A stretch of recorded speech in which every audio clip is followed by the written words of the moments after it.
ভোর হওয়ার আগেই রাতে পরে থাকা নাইটিটা খুলে রাখে কৃষ্ণা।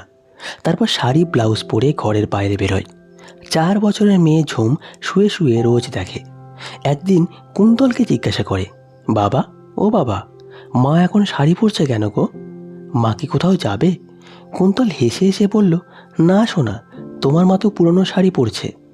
বাড়িতে তোমার দাদু আর ঠাম্মি, জেঠু জেম্মা আছে, ওনারা তো গুরুজন, তাই তাদের সামনে শাড়ি পরতে হয় তোমার মাকে। নাইটি পরা এ বাড়ির নিয়ম নয়। ঝুম কি বুঝলো ওই জানে। আচ্ছা বাবা শোন না, আবার কি হলো ঝুম সোনা? আমায় ঘুমোতে দাও। বাবা, নাইটিটা বুঝি খুব খারাপ ড্রেস? সকলের সামনে কি পরা যায় না?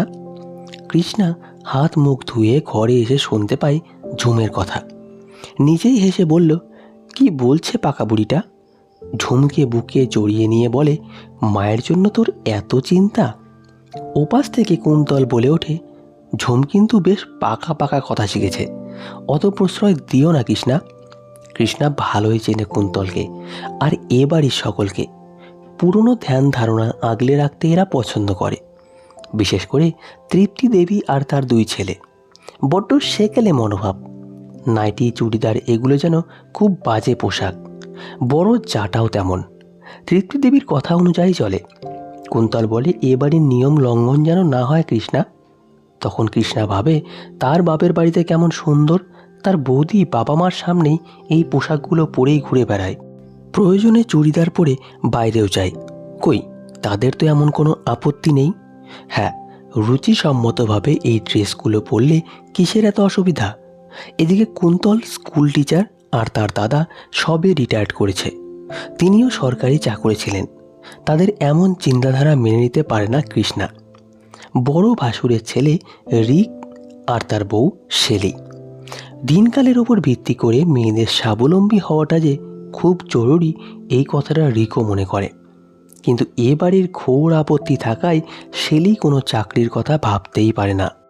রিক মাল্টি ন্যাশনাল কোম্পানিতে জব করে। শেলি সারাদিন বাড়িতে থেকে ভীষণ বোর হয়।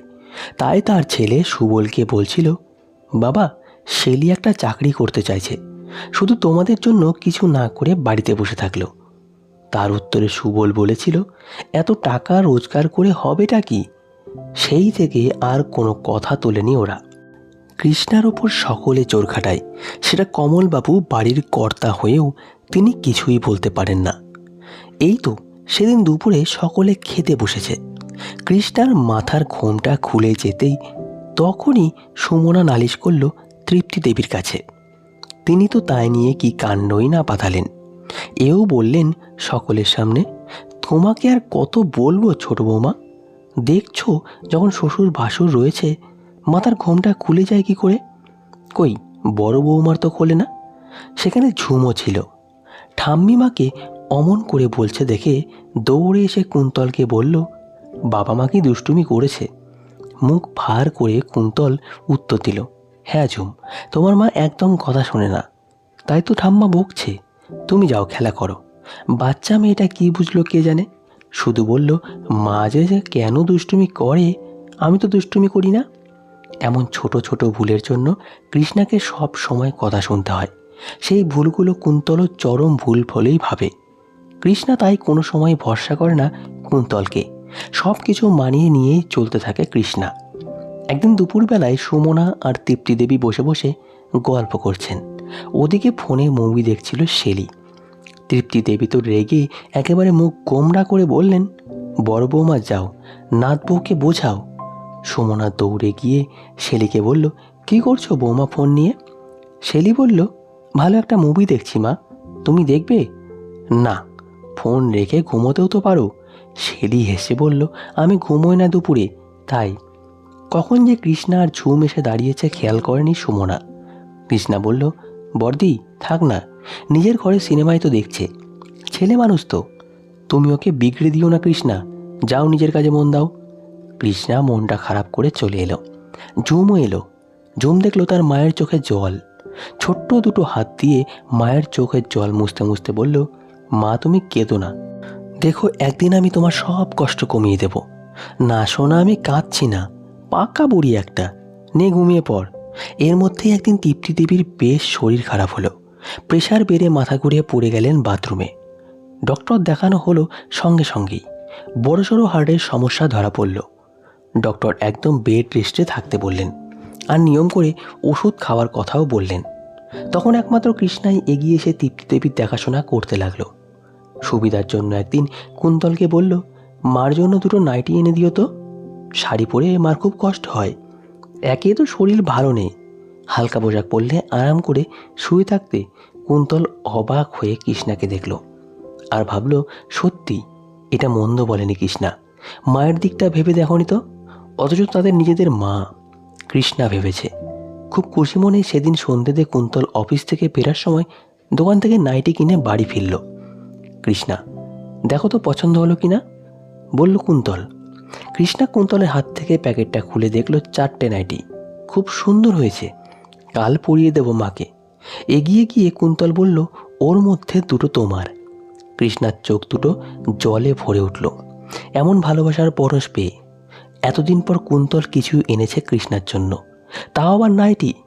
পরের দিন ভোরবেলায় তখন তৃপ্তি দেবী ঘুমোচ্ছিলেন।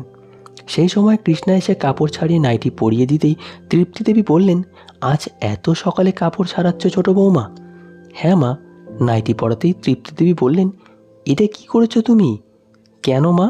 কাপড় পরে শুয়ে থাকতে আপনার খুব কষ্ট হচ্ছে, তাই আমি আপনার ছেলেকে দিয়ে আনিয়েছি আপনার জন্য।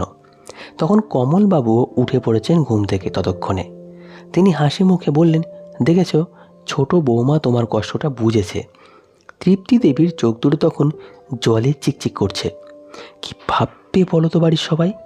কৃষ্ণা বলল, কেউ কিচ্ছু ভাববে না মা, আপনি আরামে শুয়ে বিশ্রাম নেবেন, এটাই সবচেয়ে বড় কথা। এতদিন যে ভ্রান্ত ধারণাগুলো প্রাধান্য দিতেন, আজ কৃষ্ণার মনের উদারতায় সেই ধারণাগুলো ভেঙে নতুন করে মনকে বুঝিয়ে নিলেন তৃপ্তি দেবী। সুমনা সুবলও এসে দাঁড়িয়েছে সেখানে। শেলি আর রিক বলে উঠল, ছোট মা চুক চুক চিও। সুবল বলল, ঠিক করেছো ছোট বৌমা, মার জন্য এই ব্যবস্থাতে খুব খুশি হলাম। তোমার বড়দিকেও দিও একটা এরকম নাইটি পরিয়ে। সকলে হেসে উঠল। ঝুম বলল, আমিও নাইটি পরব। সুমনা আর কৃষ্ণা ওর গাল টিপে বলল, পাক্কা বুড়ি একটা। আর এইভাবেই গল্পের সমাপ্তি হলো। গল্পটি ভালো লাগলে অবশ্যই একটি লাইক দেবেন। ধন্যবাদ সবাইকে, ভালো থাকবেন।